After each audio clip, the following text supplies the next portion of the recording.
Hello everyone and welcome back. Today I am going to explain you poem number 3rd of 12th standard CBSE, that is Keeping Quiet, and the poet of the poem is Pablo Neruda. First of all, let's know about the poet.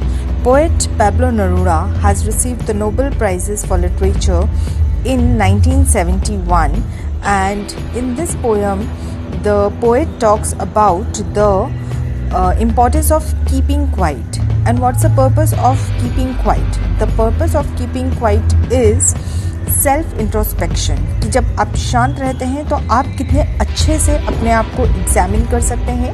That is the actually purpose of poet behind writing this poem. Okay, let's move towards the explanation of the poem. The poem starts with the 2 lines of the poet where he says he wants to count till 12. वो 12 तक counting करना चाहते हैं. And he says कि जब तक वो 1 to 12 तक काउंट कर रहे हैं, जैसे ही उनकी काउंटिंग कंप्लीट होती है, मतलब जैसे ही घड़ी का कांटा 12 पे आता है, everyone has to keep quiet. सबको एकदम शांत रहना है, कोई लैंग्वेज, कोई कम्युनिकेशन नहीं होना चाहिए. The next 4 lines. For once on the face of earth, let's not speak in any language. Let's stop for 1 second and not move our arms so much. और वो ये बोलते हैं कि जैसे ही उनकी 12 तक की काउंटिंग कंप्लीट होती है, उस टाइम पे चारों तरफ इतनी शांति होनी चाहिए कि ह्यूमन बीइंग को कोई भी लैंग्वेज डिफ्रेंशिएट ना कर सके और 1 सेकेंड के लिए किसी भी तरह की कोई भी मूवमेंट ना हो. Not even arms, not even tongue, everything should stop completely. अगली लाइन्स देखते हैं. It would be an exotic moment. वो मोमेंट बहुत ही स्पेशल होगा. Exotic means something beyond imagination.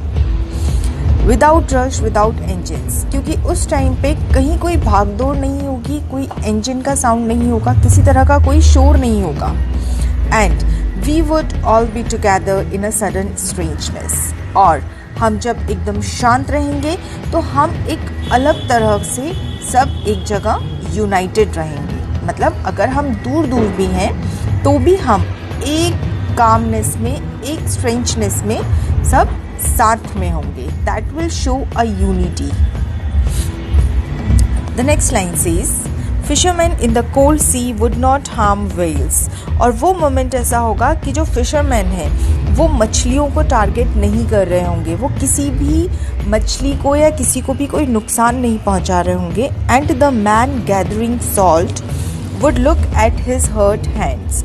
और वो लोग जो नमक इकट्ठा करते हैं, उन्हें जो अपने हाथों के लिए कोई भी टाइम नहीं होता है खुद को संभालने का, वो लोग भी अपनी खुद की देखभाल कर रहे होंगे. एंड फर्स्ट टाइम वो खुद के लिए टाइम निकाल पा रहे होंगे. Okay.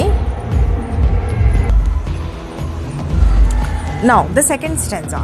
Those who prepare green wars, wars with gas, wars with fire, victory with no survivors, would put on clean clothes and walk about with their brothers in the shade doing nothing. In this stanza, जो poet हैं वो उन लोगों की तरफ indicate कर रहे हैं जो हमेशा वॉर में बिजी रहते हैं. पोएट ये बोलना चाहते हैं कि जब जैसे ही वो 12 काउंट करेंगे और हम सब बिल्कुल स्टिल हो जाएंगे, साइलेंट हो जाएंगे, तो जो वॉर्स में हमेशा बिजी रहते हैं वो लोग भी वॉर के बारे में नहीं सोचेंगे. कोई डेड बॉडीज़ नहीं होंगी, कोई कैजुअलिटीज़ नहीं होंगी, और सब लोग क्लीन क्लॉथ पहनकर एक ही शेड में ब्रदरहुड शेयर करेंगे. मतलब यहाँ पर फिर एक यूनिवर्सल ब्रदरहुड और पीस का मैसेज पोएट हमें देना चाहते हैं. Okay, let's move to the next stanza. Next stanza ये बोलता है कि जब पोएट आपको ये बोल रहे हैं कि आपको कुछ भी नहीं बोलना है, आपको बिल्कुल भी मूव नहीं करना है, तो पोएट आपको ये बिल्कुल भी नहीं बोलना चाहते कि आप बिल्कुल शांत हो जाएं या आप मर जाएं. The poet wants death to stop. वो चाहते हैं कि वॉर खत्म हो जाए. वो चाहते हैं कि जो ट्रक्स डेड बॉडीज से लोडेड होते हैं वो ना रहे. बिकॉज ही नोज कि जो भी है, हम जो भी अर्थ पे सर्वाइव कर रहे हैं, हम कंटिन्यूसली हमारे गोल अचीवमेंट के लिए काम कर रहे हैं. और जो लोग हैं वो सबसे ज़्यादा डेथ से डरते हैं। सबसे ज़्यादा हम किस चीज़ से डरते हैं? हम डरते हैं डेथ से। And here the poet says कि ये जो पागलों की तरह हम चले जा रहे हैं, हम भीड़ का हिस्सा बने हुए हैं, हमें ये नहीं पता है कि इसके इफ़ेक्ट क्या है। हम जो बिल्कुल ध्यान दिए बिना हमारे गोल्स के पीछे भाग रहे हैं, इसके इम्पैक्ट क्या है, और हम इंटरनली कितने सैड हैं। और मे बी जब हम इस सडन स्ट्रेंजनेस और साइलेंट में रहेंगे, उस टाइम पे हमारी ये जो सैडनेस है ये इंटरप्ट होगी, और हम जो अपने आप को कभी भी नहीं समझते हैं, हमें एक मौका मिलेगा, हम एक रिलैक्स मोड में आ जाएंगे कि for a while we will not think about rushing and competition. Okay, let's move to the last stanza. Perhaps the earth can teach us as when everything seems dead and later proves to be alive.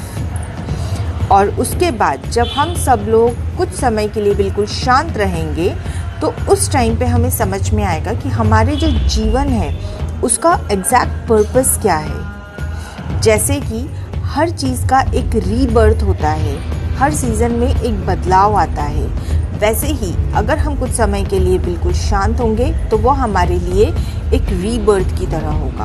हमारा जो human soul है वो उसके rebirth की तरह होगा, और वो हमारी लाइफ को एक नया मीनिंग ऐड करेगा।